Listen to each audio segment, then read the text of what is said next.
Hello everyone. So in my today's video, we will talk about the tail function method in Python. So first of all, what is the tail function method?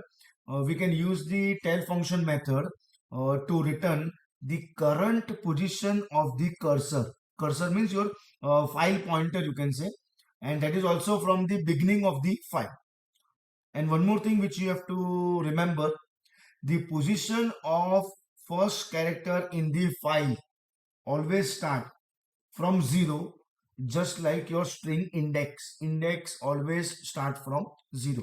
So here we have one simple code, like we are opening one file which is dummy123.txt and also in reading mode. Then initially we are using tail function and then f.read, and we are writing 2.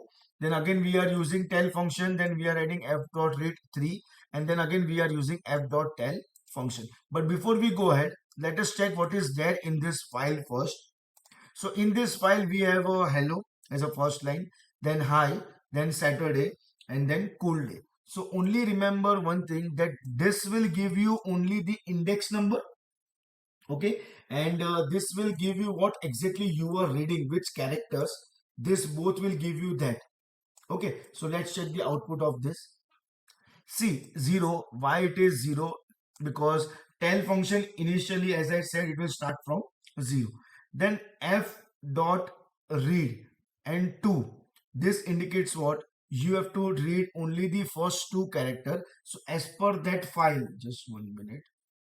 As per that file, first and second is HE. Okay.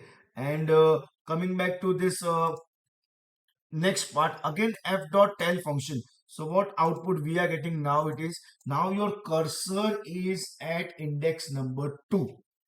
Okay, then what is next? That now you read 3. That means your cursor is here, that is L. So you read 3 characters, so it will be L, L and O. So what output we are getting? That same thing only. And your cursor is now at index number what? 5. So obviously, what is the meaning of tail function? It will give you index number. That is the main advantage of having tail function. And same way, we have a seek function that I will be covering in my next video. So thank you everyone.